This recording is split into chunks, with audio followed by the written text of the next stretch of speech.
daya tarik tersendiri. Selain lucu dan menggemaskan kayak aku, boneka beruang ini juga sangat nyaman dipeluk. Daripada muluk boneka, mending muluk gue. Ya anjir, serius, kita mau bikin horor. Namun, tahukah kamu, ternyata di balik lucunya boneka yang satu ini tersimpan kisah yang sangat sedih dan sangat tragis. Saat awal kemunculannya, kalian pasti penasaran kenapa boneka ini dinamakan Teddy Bear. Jadi sebenarnya Teddy ini merupakan nama seorang anak yang tinggal di Amerika Serikat. Teddy merupakan anak tunggal dari pasangan suami istri Marcel dan Natasha. Mereka merupakan keluarga yang sangat harmonis.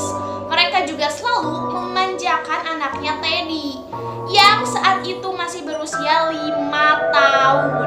Ekonomi keluarga mereka juga selalu berkecukupan dan mereka hidup dengan sederhana. Sekilas mereka terlihat seperti keluarga sempurna. Teddy pun menjalani hari-harinya dengan penuh kebahagiaan dan keceriaan. Ia ingin agar orang tuanya selalu memperlakukannya seperti itu terus, memanjakannya dan selalu menyayangi setiap saat. Namun sayangnya keharmonisan keluarga itu tidak selamanya. Suatu hari kedua orang tuanya Teddy bertengkar hebat, entah karena apa. Namun saat itu pertama kalinya Teddy melihat ayah dan ibunya bertengkar, bukan hanya berdebat. Mereka sampai memukul satu sama lain yang membuat Teddy sangat takut dan ia tidak bisa melakukan apapun selain menangis. Ia tidak berani melihat pertengkaran itu. Dan setelah pertengkaran itu berakhir, kedua orang tuanya langsung memutuskan untuk bercerai dan hidup dengan terpisah. Sejak saat itu ibunya Teddy harus bekerja dan jarang sekali berada di rumah. Perceraian itu membuat mental Teddy menjadi benar-benar down. Semua kasih sayang yang pernah ia rasakan hilang seketika. Teddy merasa dirinya tidak pernah dipedulikan lagi ayahnya yang telah pergi entah kemana. Sedangkan ibunya selalu sibuk bekerja sehingga membuat Teddy kesepian. Merasa depresi, Teddy yang masih polos ini pun memutuskan untuk pergi dan meninggalkan rumahnya saat ibunya sedang pergi bekerja. Ia tidak tahu harus pergi kemana, ia hanya terus berjalan menelusuri hutan di belakang rumahnya. Ia tidak membenci ibunya, ia juga tidak menyalahkan ayahnya yang telah pergi meninggalkannya bersama ibunya. Setelah lama menyelusuri hutan, ternyata tanpa disadari, ia malah pergi ke daerah kawasan yang diduga terdapat kawasan beruang madu. Dan dikatakan juga beruang di sana sedang kelaparan, dikarenakan kawasan hutan mulai menipis akibat penebangan liar yang akhirnya membuat mereka menjadi sensitif dengan kehadiran manusia. Di situ juga sering terjadi penyerangan beruang terhadap manusia. Dan semenjak memasuki wilayah itu, Teddy pun dikabarkan menghilang entah kemana.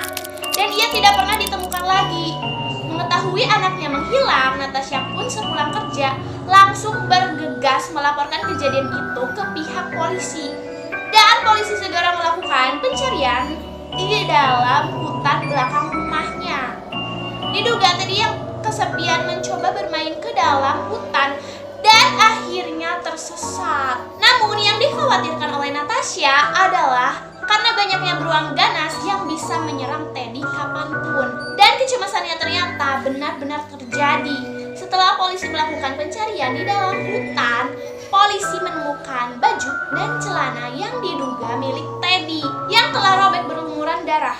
Natasha pun langsung shock seketika. Ia tidak pernah menyangka anaknya telah meninggal diterkam beruang karena ia tidak mengawasinya dengan baik dan malah sibuk bekerja, membuat ia harus kehilangan anak sematawayangnya dengan cara yang sangat mengenaskan. Sejak saat itu, Natasha pun menjadi sangat stres dan depresi. Dan untuk mengenang anaknya yang malang itu, sang ibu kemudian membuat boneka lucu berbentuk beruang coklat yang ia beri nama Teddy Bear. Dikarenakan boneka itu diciptakan agar suatu saat nanti bonekanya disukai oleh anak-anak di seluruh belahan belahan dunia. Dan mereka bermain dengan boneka beruang itu, sehingga Teddy anaknya tidak kesepian lagi. Setelah menyelesaikan boneka beruangnya itu, Natasha pun ditemukan gantung diri di kamarnya pada tahun 1902. Lalu boneka itu dibuat lebih banyak lagi oleh pengrajin boneka dengan bentuk dan nama yang sama. Dipercaya ibunya bunuh diri untuk menebus semua dosanya atas kematian anaknya itu. Agar boneka itu dapat disukai oleh banyak orang, jadi harus memakan tumbal. Dan ternyata benar saja, boneka itu seketika mulai diproduksi oleh perusahaan-perusahaan boneka.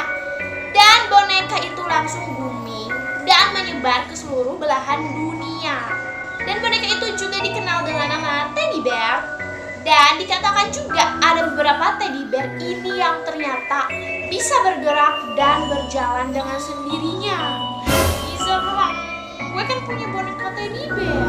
Saat pemiliknya sedang tertidur, dipercaya itu arwah dari Teddy yang sekarang tidak kesepian karena dimiliki dan disayangi oleh semua orang.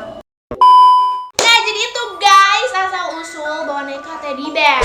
Betul, teddy bear tuh perasaan yang sering dibawa-bawa oleh Mr. Bean gak sih? Bener gak sih yang coklat itu loh? Oke, jadi segini aja buat kalian. Jangan lupa follow IG. Bye-bye. I guess I'm just a playdate to you.